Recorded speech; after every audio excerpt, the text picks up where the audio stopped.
Welcome. Before I introduce our guests, I just wanted to say a big thank you to everyone on the call. Looking back on this year, I didn't know, honestly, when we closed back in March, if we would be able to open this year. We knew it was going to be so much more expensive and complicated to reopen, and we knew we had a lot less money, and we don't get any city money to operate, and we knew we weren't going to get any money from there. And really the only reason we were able to reopen and stay open is because of donors who doubled down and really committed to us. And that's supporters like you on this call. Some of the good news is I think we've been able to offer, and we'll touch on that in this talk, sort of a better experience because we've had a lot fewer people in the park. And fortunately, the people that are coming are New Yorkers and locals. And another piece of good news is we've had more diverse visitorship. So it's a greater percentage of people of color than we did before. And you also support other things, not just our core business of opening the Highline and keeping it open, but we've moved forward with the Highline art plant process. We doubled the number of Highline network projects. We've worked with our local community and elected officials to help offer essential COVID relief to people in the neighborhood. We provided outdoor education for local schools. So we're a site for local schools to be able to teach outside. And we've kept all of our teens employed and even created some new opportunities for employing young people in the neighborhood. So a huge thank you for that. So I want to introduce, this is a great panel. We were all just talking. I feel like I could talk to this group for a long time on so many different topics. So Piet Oudolf, who I'm sure all of you know, who is the garden designer of the Highline, authored many books. We'll put, I think the book he did on the Highline with Rick Dark is just beautiful. And some of those photos of Piet's are just beautiful. And there's also some photos, Piet is actually also a wonderful photographer. So we started working with Piet in 2004, as we did with Lisa Switkin. Lisa is the senior principal at James Corner Field Operations, the Highline's landscape architects. And she's officially been working with us also since 2004, but she had a life with the Highline actually a year before that. And Eric Rodriguez, who's our director of horticulture and has been with the Highline since 2017. So first, I just want to ask each of our guests a few questions, and then we'll sort of start an overall conversation. Anytime, feel free to ask questions using the Q&A function at the bottom of your screen. We'll answer them if we can. So Piet, tell us how you first, there's two things I always like hearing. I love hearing your sort of non-traditional path to garden design, because I feel like that echoes, a lot of us involved with the Highline had weird ways of getting to it. So, pre-Highline, how did you even get into garden design? And maybe quickly, what are the favorite projects you're working on right now? I can start. It's a long story. We can write a book about it, but I grew up in my parents had a restaurant in the countryside and a pub, very busy. And I grew up there. I was supposed to take it over from my parents, but when I got married, I was in my 20s. I just realized, because my brother was also involved, I was thinking about the rest of my life and what I should do with it. Just staying in the pub, and serving clients, but customers. And then from that moment on, I started to look for something else first in my mind, and then by quitting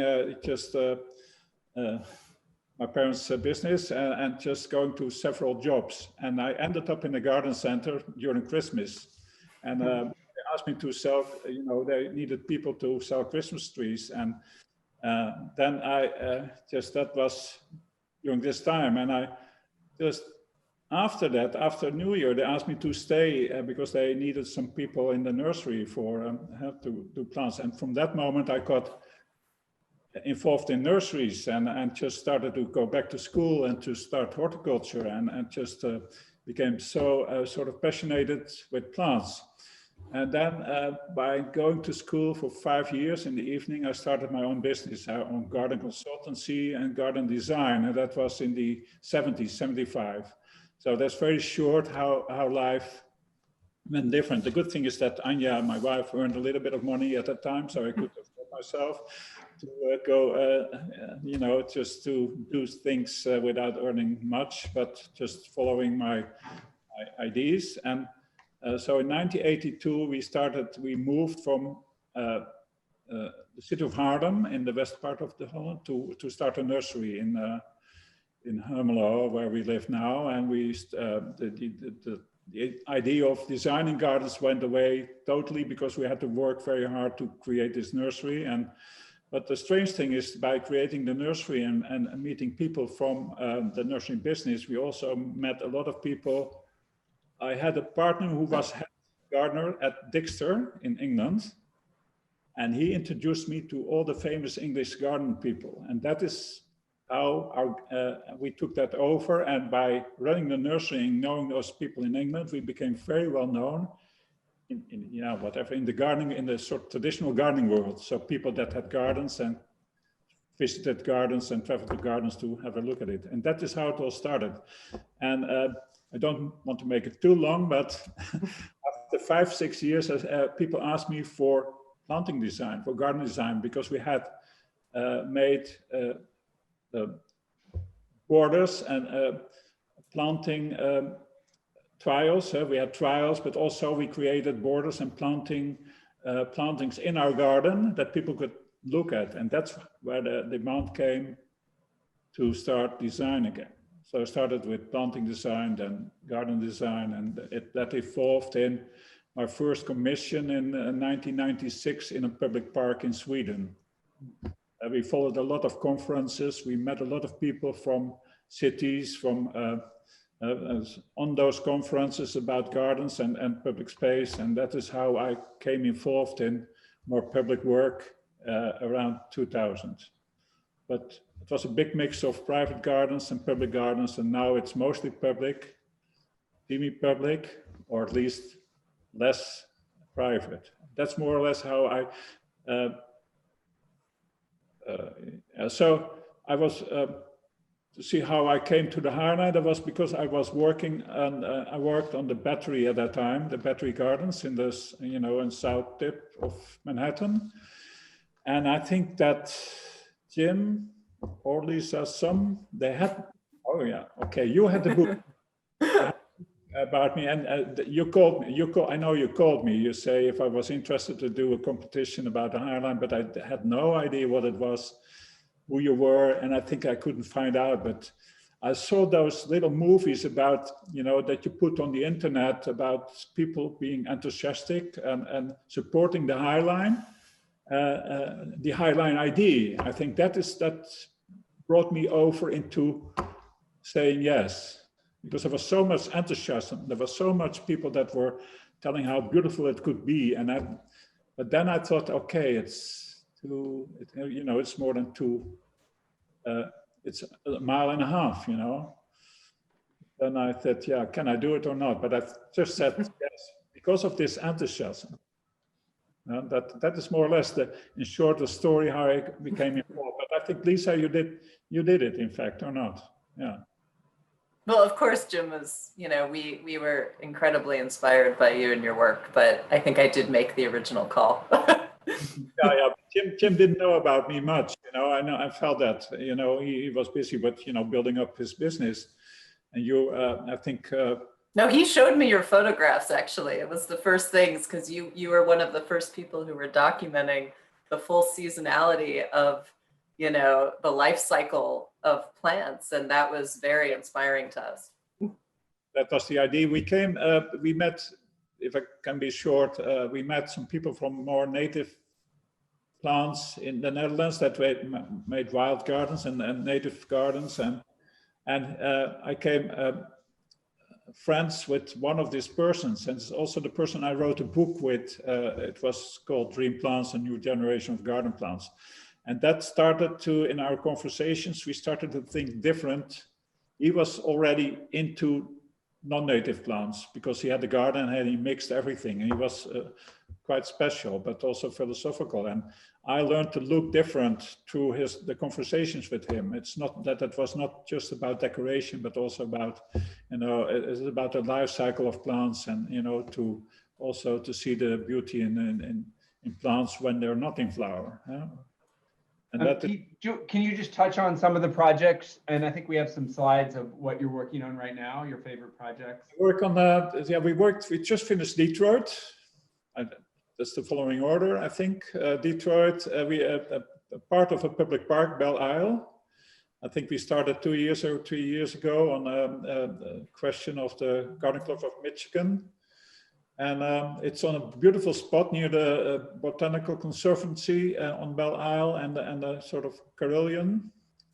But it just finished this spring. So the good thing is, through all the years being involved, and meeting people in America, we have a whole network that understand my planting principles and can work with my design. So that was the good thing of being over for so many years, that the garden could be made without me.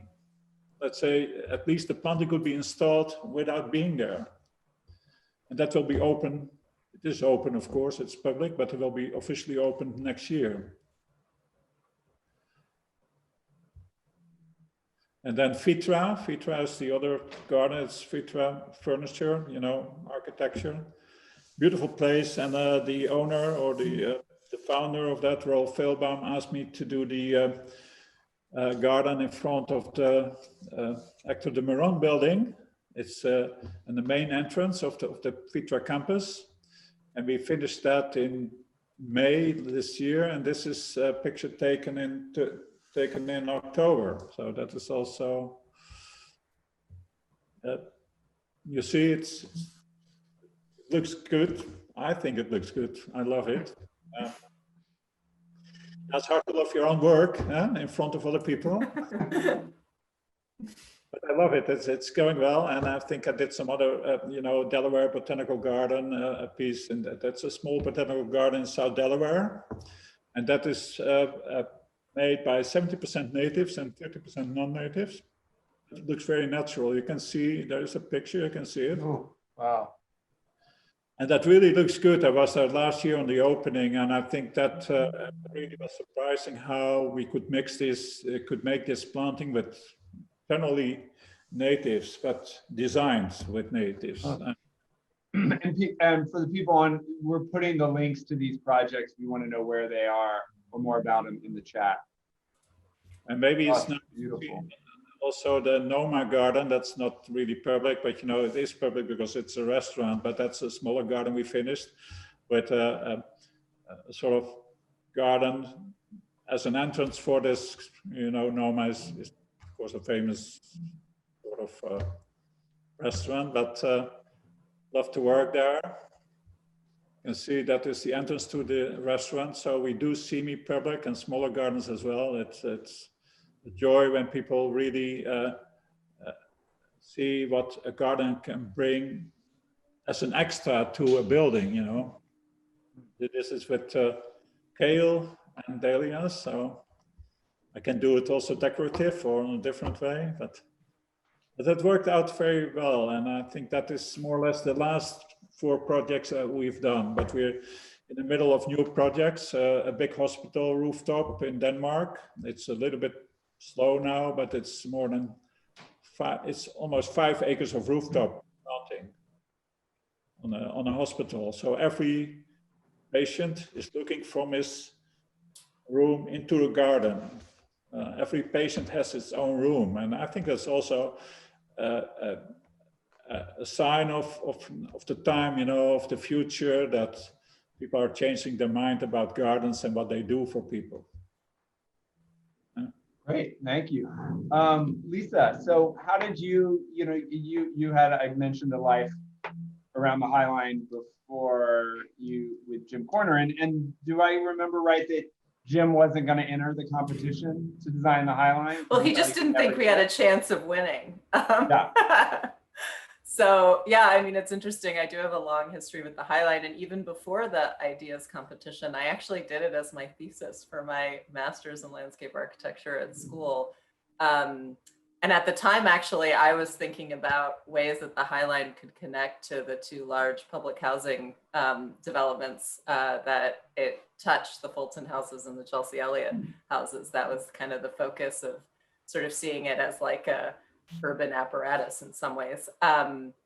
So when it came across, I did the ideas competition in 2003. And I think, you know, that was just a really exciting opportunity to kind of dream a bit, to provoke and generate enthusiasm and build that excitement that Pete was also referring to, and to kind of put it in the public's imagination in many ways, which, you know, I think with the Sternfeld photographs, that ideas competition started to put it out there as a idea, you know, and the ideas competition, it's always fun kind of to do ideas competitions because you don't have to get too real. And so, you know, you're kind of just putting out, in some ways, attitudes, philosophies, and, you know, a kind of, yeah, like a dream and a vision.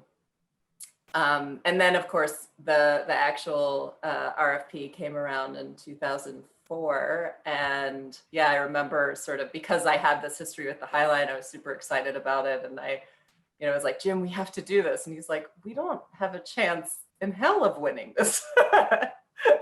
And so I kind of convinced him, well, I was like, I'll do it on my own time. But within a day, you know, he was into it. And then we started thinking about the team, and you know, we really wanted to bring together a group of collaborators who, I think we were really inspired by the phrase in the RFP that said we wanted something as unique as the High Line itself. And so we wanted a team that was kind of, no one stayed quite in their lanes. They were all working on, you know, larger kind of ideas about environments and atmospheres and, you know, all of these different things. And I think we all had this attitude of straddling like something between this idea of preservation and like a total transformation.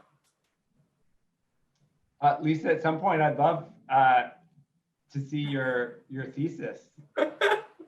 I'd have to dig those out. Okay, well, you know, you have all fun. that free time during the pandemic. Come on, get it out. I won't make you put it on here, but you'd like the drawings. They were like prints. Anyway. So Eric, talk a little bit about the different role. We're sort of all talking about people's path here, the different roles you've had at the High Line, and what does your job mean here? I guess, and how has it changed? You know, how has it changed? Well, I've got to say that I've had the unique experience of having quite a few titles here. They've all been in the horticulture department. So I think if I counted them up, I've had 5 titles. I started off here as a seasonal gardener in 2017. I was transitioning away from urban agriculture and some public policy work. Then there was an opportunity to be the horticulture coordinator. So I said, well, I really like working here, so why not? So I took that role on. Then I became the project manager for the department, and then transitioned to supervisory manager when our former director, Andy Pettis, moved on to the Trust for Governors Island. And I've been in the role of the director of horticulture since September of 2019. So full circle. I didn't tell all my titles over the last 15 years. I won't do that, but that's amazing. But I mean, Lisa, you work it now. You're running the shop, but you started out less lofty position. Yeah, I mean, I worked on the actual competition for the the High Line, and I mean, I relatively quickly became the project manager really for the first phase. But yeah, my role has also evolved over the last 15 years that we've been working together. And I just want to make a plug for landscape architects, because I think most people sometimes people assume Dilo Scofidio was the lead or the principal, but really our contract has always been with you and your firm. And so I know you all three, Pete and DSR, and you all work together, but I think it really is important that, for people to know that the landscape architect was in the lead. And when I'm advising people that are doing these kind of projects, and they're like, should we have an architect, or does it matter who's in charge? And I think it does matter. And I think a landscape architect should be the lead. So throwing that out there. So Pete, Eric, do you want to talk a little bit about what's happened to the plantings, since we closed? And then, feel free to ask questions, Eric, of Pete and Lisa, so I don't have to be the only one asking questions. I think we have some slides. Oh, I just want to show, just because it's snowing outside. So, and there's the High Line. We're open, but not very many people right now, but it's the High Line in snow. So, okay, Eric, I'll turn it back to you. So the question is really about how things have evolved since we last talked, I think, since May. Yeah. Insider talk? Okay. Well, I'd say that while we were on pause, wildlife has kind of reclaimed the space in a lot of ways. The High Line sounds really different. You can hear bird calls in a very different way. Most recently, I think the bird celebrity that we could speak of there was a Cooper's hawk in the Western rail yards. So you're seeing more raptor activity, you're seeing more migratory birds stopping along the way. So I think the Highland has always been a great spot to go birding, but I think even more so, the density of birds is really spectacular. So I think that there's just been kind of a sensory experience beyond just the plantings. As you can see, even some of the plants are reclaiming some of the structures, like the bridge, the decking, and the flyover. It's like our original inspiration images. This is how you wanted it in the, Yeah. No, I mean, I think that's what's kind of exciting is, the first questions that we asked were this idea of what will grow here. And that was meant to be more, overarching, but also this notion of keeping it wild. And so I think that the park was always supposed to be about adapting and evolving over time. And it was never meant to be static. I mean, no park usually is meant to be static but it somehow is fitting, I think, right, Pete? What I think, of course, now instead of being a people habitat, it becomes a bird habitat, a bird and a habitat for creatures, like animals and insects and so on. And we can cohabitate. But you can see what changes if people don't enter a place, don't maintain a place. You probably have maintained it, but you see what can happen. It becomes wild, and it's good for every creature that lives on the High Line. But you see what happens if 1 million or 8 million people coming across. Totally is a different feel and a different. You notice that, Eric, that what you say, there's more birds now and more happening on wildlife, huh? Absolutely. Yeah.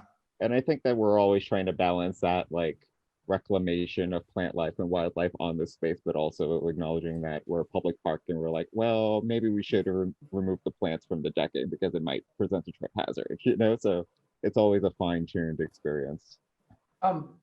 So Eric, this is what I've been telling people, and you can tell me if this is true, but one of the reasons it looks so much lusher and is not just because y'all weren't working on it for a little while. It's because there's just, we used to have 8 million people last year, and this year it's going to be a fraction. And so for the first time, where the planks sort of comb in, the plants are actually growing up through it, how it was designed to do.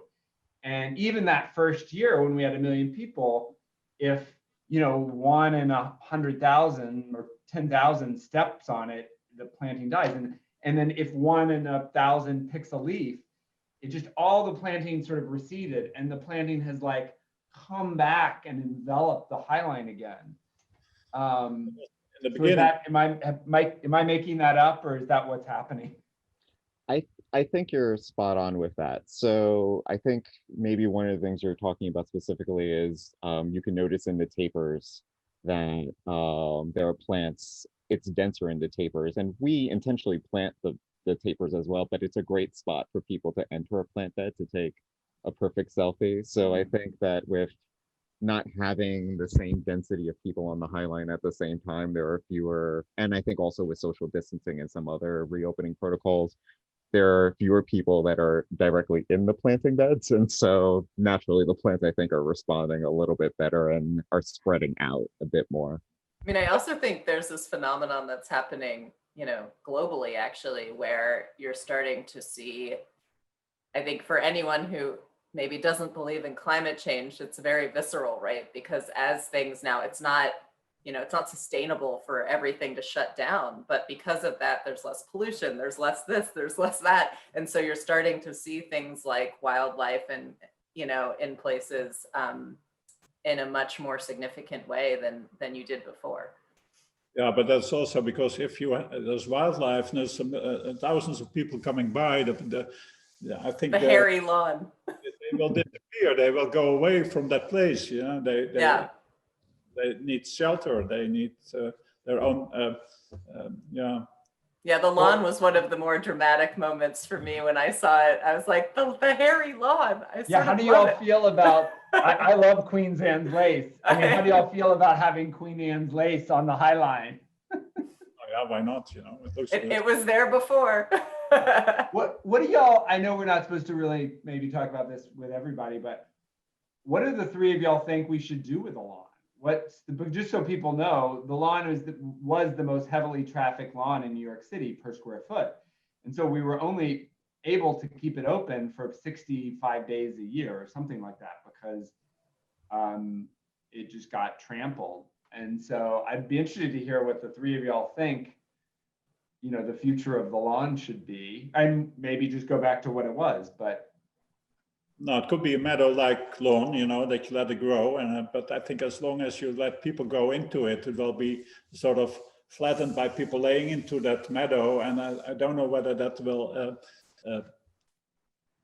feel good, but you can try it. But I think it feels good if you see it like this instead of a mowed lawn. What do you think?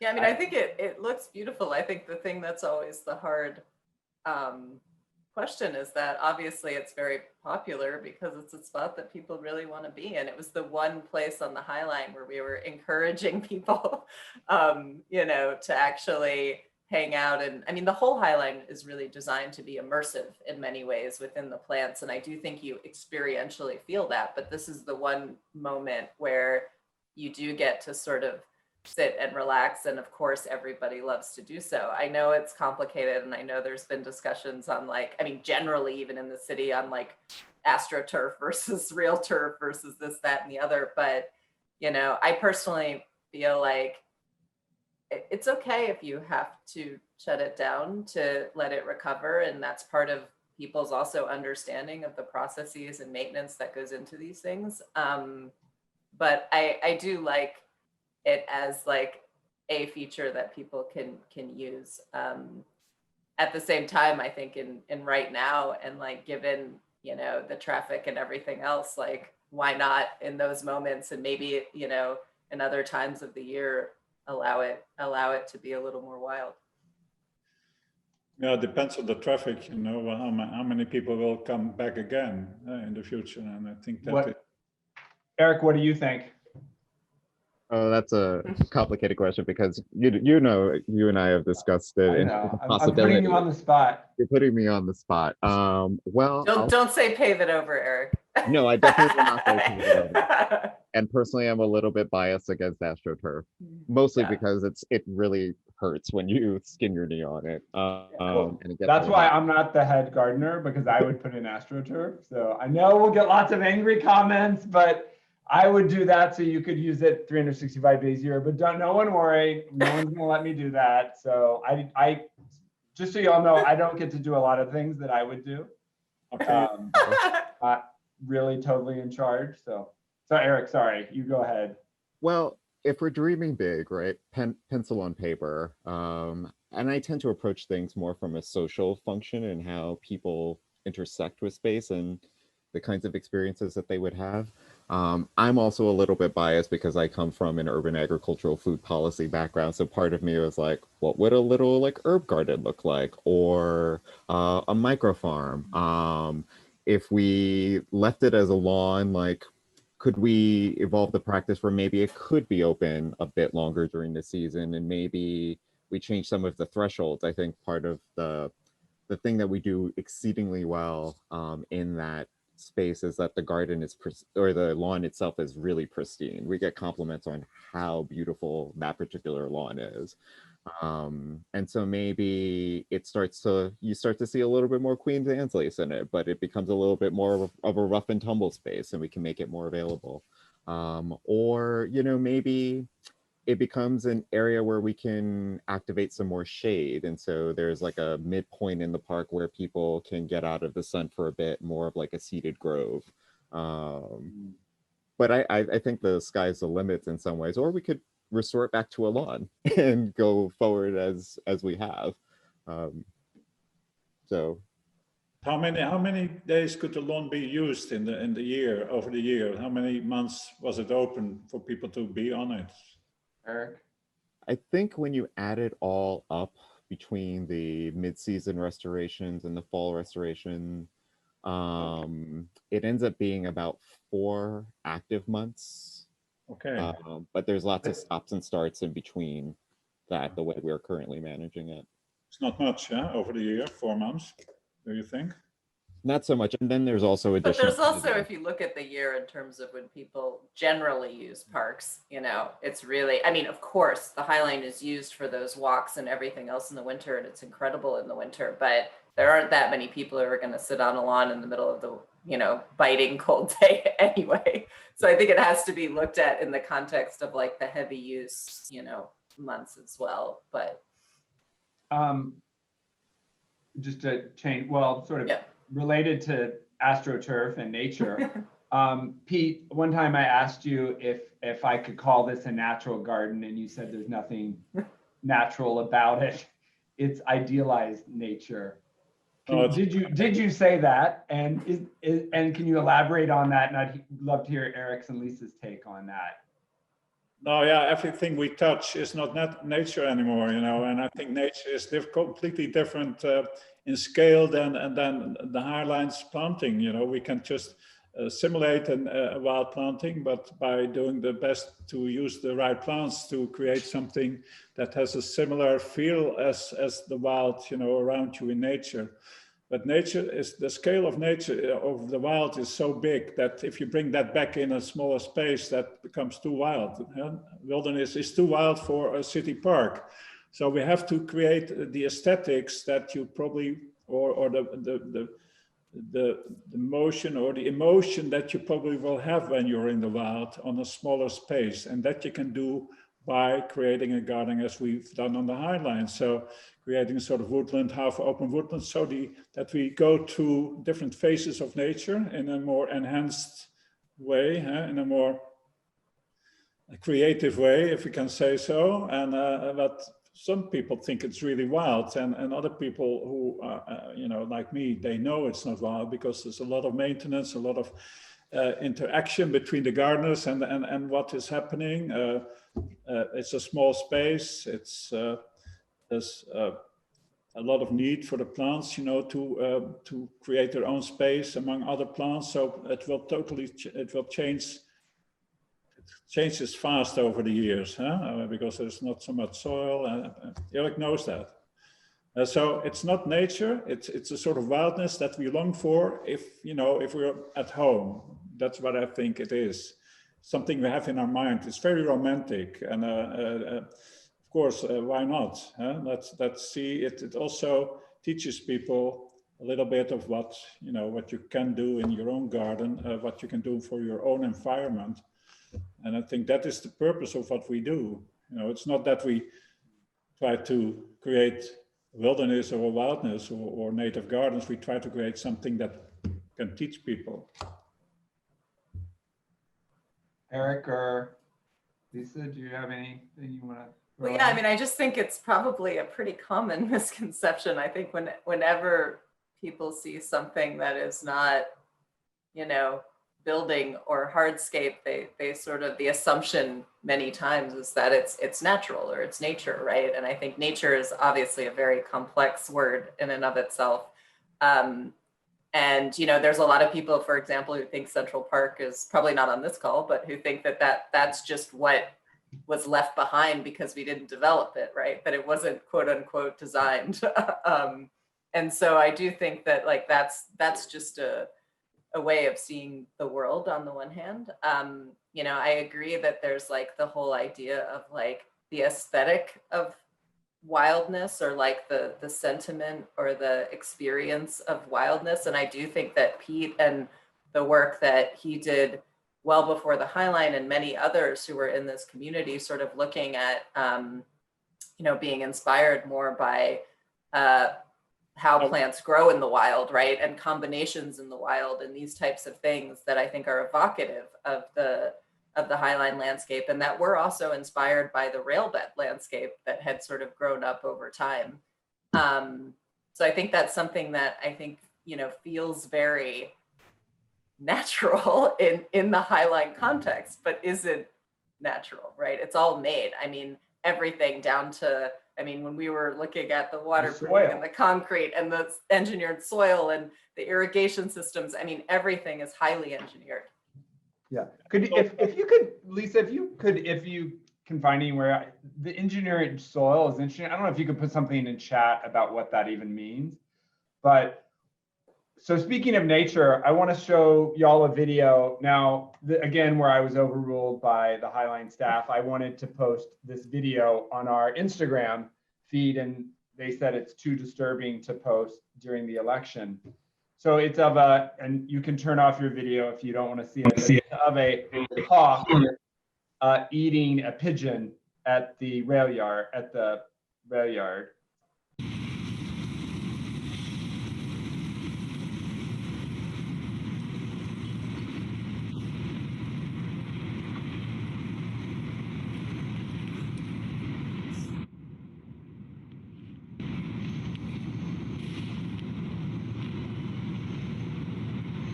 there. It happens in our garden almost every day. And now we're having an issue.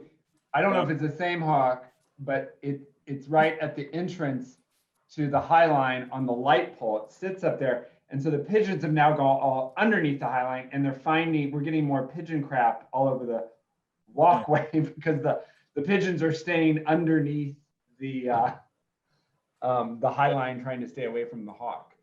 It looks different in the city than here at our farmhouse. You know, we have that almost a few times in a week. You know, sometimes they're coming constantly and chasing after birds, and then you don't see them for a week or two. And I think it's part of their life as well. You know, being part of that system of that you created, the Highline for. Tell us, what do we use for maybe in terms of pesticides and fertilizing, those two questions, and how do you renew the soil in the Highline? What's the protocols? Well, we don't use any chemical synthetic fertilizers or pesticides on the Highline, and that's just a New York City Parks Department mandate. So tried and true compost is always our approach.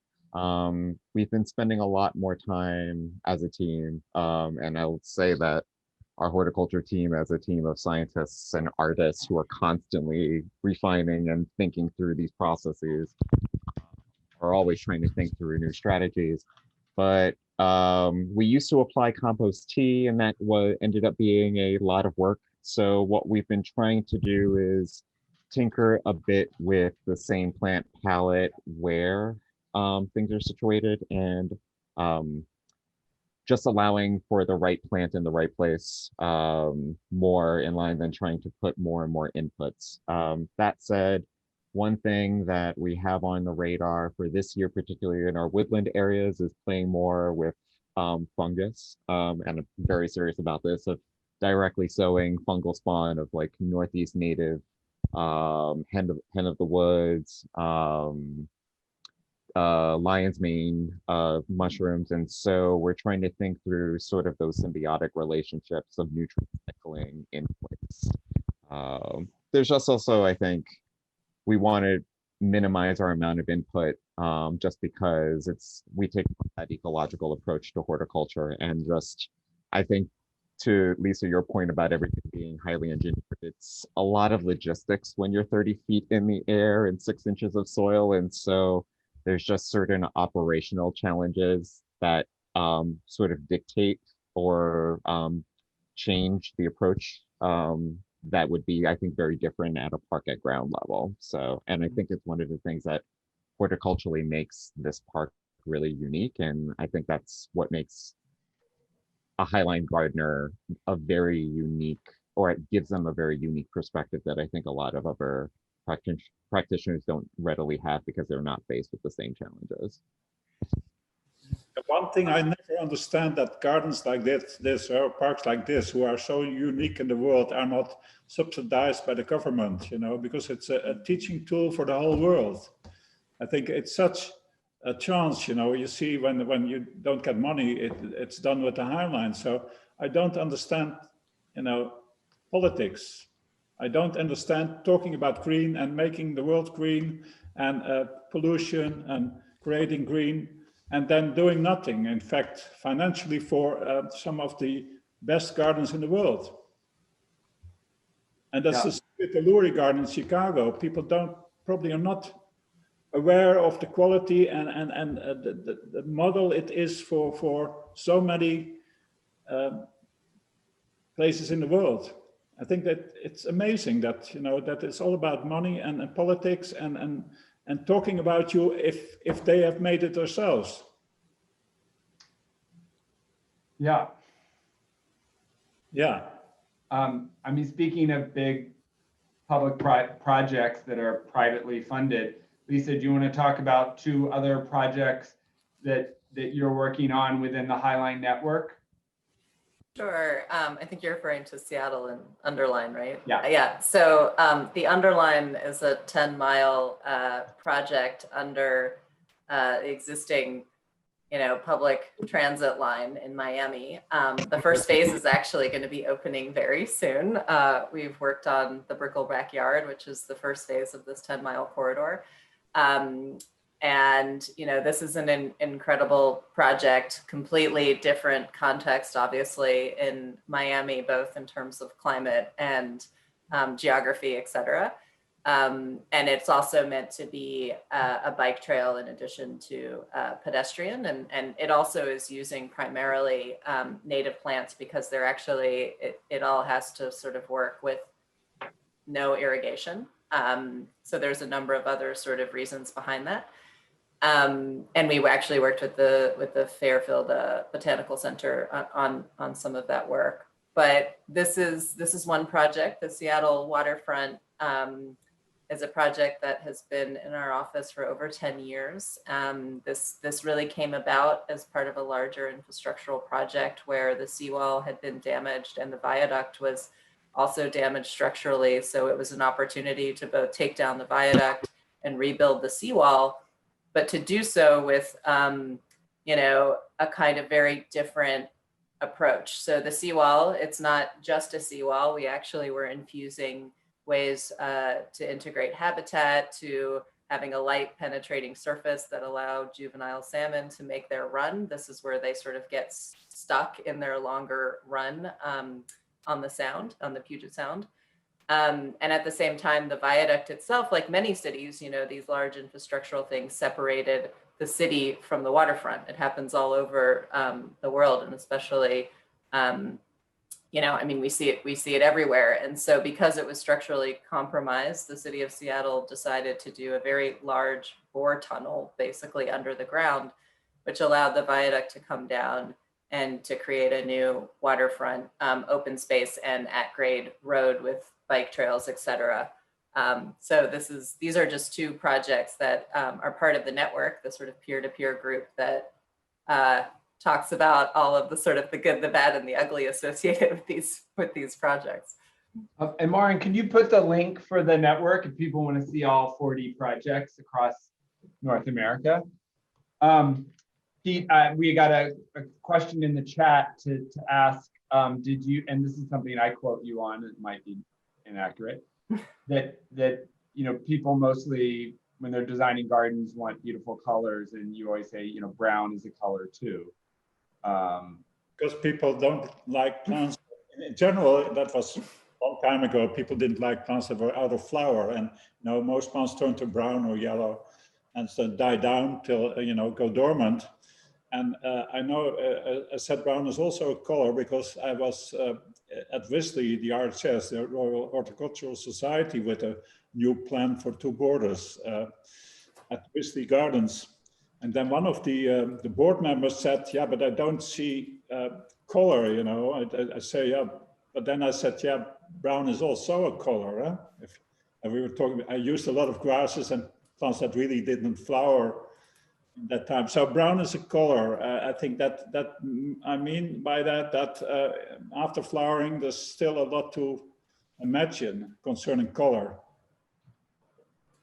There's yellow, there's orange, there's brown, there's black. Well, I also think there's something, you know, really beautiful in terms of, you know, usually seasonality is seen as like, you know, the 4 seasons, but Pete looks at it almost daily, I want to say, if not weekly, daily. There's this like incredible evolution that happens at every time you go up. Certain things like recede and other things come forward. And I think like that rhythm of understanding both the life cycle of the plants, but also how, you know, when like something turns brown or black, it's like it you know, that contrast in terms of everything else that's happening, you just see it differently. And I think that's really most plants are used character also in the skeleton or whatever. Yeah.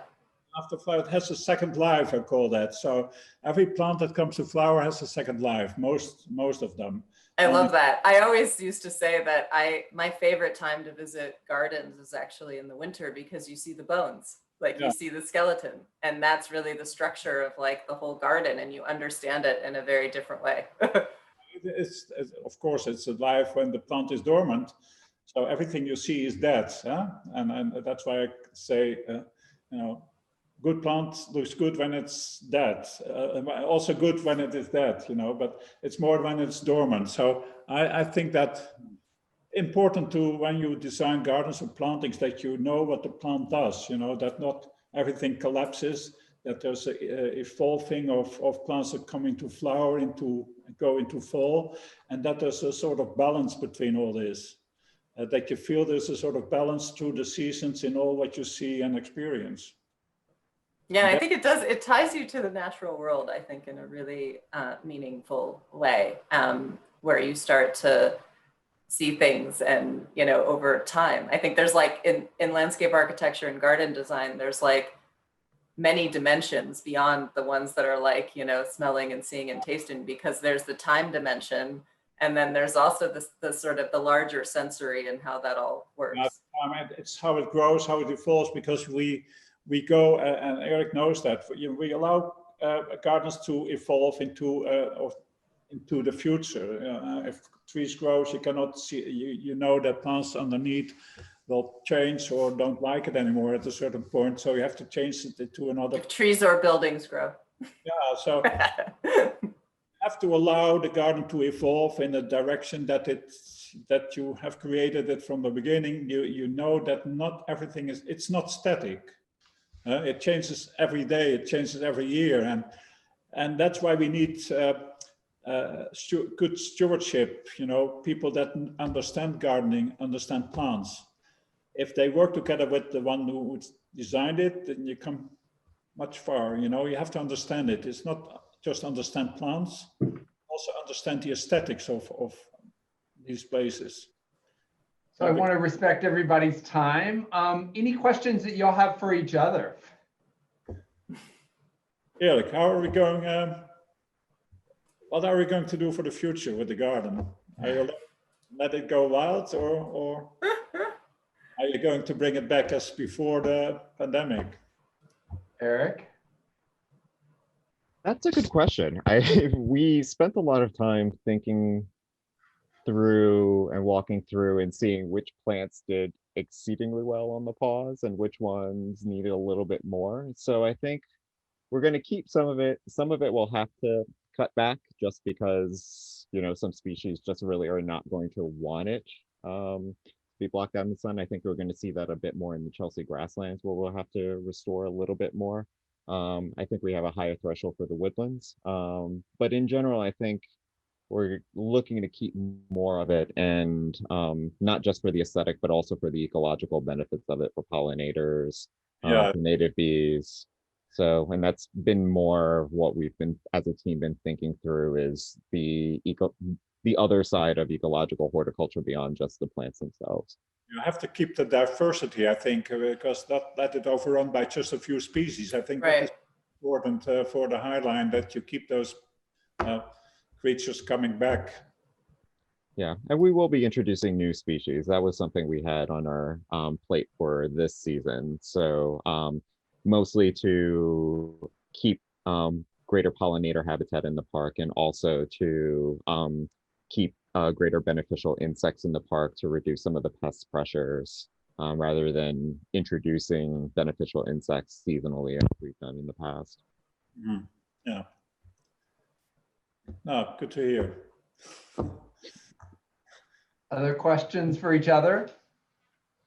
Well, I mean, I'm curious because we were starting to have this discussion actually before we all got on the call, but I think that, there's been this, I have sensed and heard from, friends, colleagues, et cetera, but that there does seem to be this kind of greater appreciation generally for parks, especially during this time where people are in great need to kind of, be outdoors, where it's safer to be outdoors, where there's kind of this desire, of course, after being cooped up, and what that means, especially when you're living in dense cities such as ours. And, at this, and I think people may hopefully start seeing it as essential infrastructure, although obviously there's inequities in how it's distributed, as well as,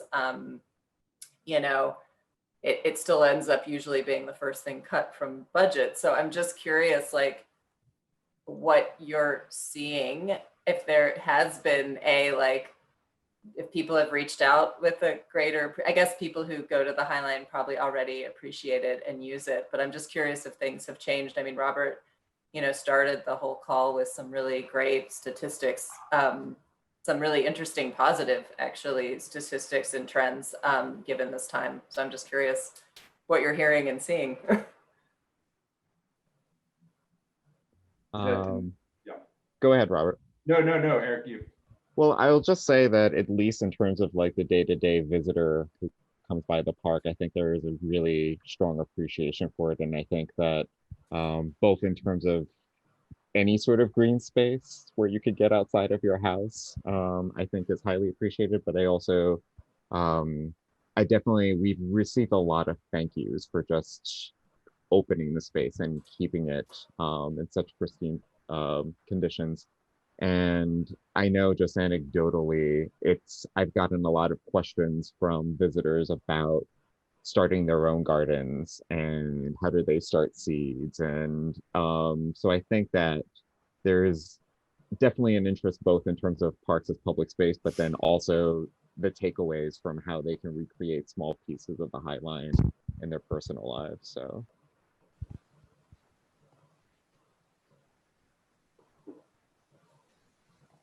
Yeah, and I would say the feedback has been, I think people are just appreciating it in a different way without the volume of people. So I think that's really our challenge, is how do we keep some of this experience, when we go back. One last question, I guess, is for Eric, because we have a lot of our supporters are also volunteers in our cutback. Will there be more cutback necessary next spring, Eric? I'm trying to wrap my brain around more cutback. They will definitely have to be thinning and grooming. It may be less across the board shearing as opposed to removing dead stalks and leaving some in place and pulling them out of the gardens. That's This what is a we're. recruitment opportunity, Eric. It is a recruitment opportunity. Absolutely. I've done the cutbacks too. But also, we're monitoring it closely just because we're still on this side of the pandemic and we're like, Yeah. what does that mean? Cutback is such a social activity that thinking through social distancing where it's something that brings people so closely together in one location is interesting. But we also recognize that there's something very ritualistic about it as like, okay, it's finally spring and winter is over for people. So I definitely think that we appreciate the significance of that in people's lives. Yeah, I do feel like, I mean, gardening generally, this idea of renewal and like taking care and seeing growth, it gives people a lot of, especially when morale can be low. I think it is something that a lot of people connect to, and not only just the benefits. I mean, there's actually, tons of books and research about how like literally being in the presence of, plants and greenery actually uplift. But I also think there's this kind of like the growth thing. I mean, when Pete was talking about the hospital he was working on and like this notion of healing, I mean, there are those sort of moments. So, and many of us don't have a backyard to do that, but I also, of course, understand it has to be safe. Well, I think the summary of it is that biophilia is now a term that people are talking about in like across the board, and that's I think progress in a lot of ways. Well, thank you all. I really appreciate it, and thank you all for we were really worried about also how we would just connect with our supporters, and I think this series has been really helpful. And thanks to the Highline Events team and others for helping put this together. This is our last one of the year. Let us know what else you'd like to hear about next year. I think we want to continue this. What else are you interested? And I think we're going to put a slide up just to remind people what the current hours are, because they just changed this month. We're now open from 7 to 7. No reservations necessary, and you can walk north or south, mask required. But we are counting the numbers of people to make sure we don't, it doesn't get too crowded. We're not having that problem. On the weekends, we are doing the timed entry system and with walk-ups available, and we're open from 10 to 6 on the weekend. And then up at Hudson Yards, 30th Street, going east and west, that's always, you can always do that even on the weekends, because we have a lot of room and there's plenty of space there. So I hope you'll come up. Thank you for your support. And thank you to Pete, Eric, and Lisa for everything y'all do for the Highline. Really, it's the sure. Okay, and good to see you again. So magic. Now and then, huh? Yeah. Hope great to see you again soon. I will leave now, or Yep. Y'all can leave. See you on the Highline, hopefully. Yeah, yes. Bye, everybody. Thank you, everyone.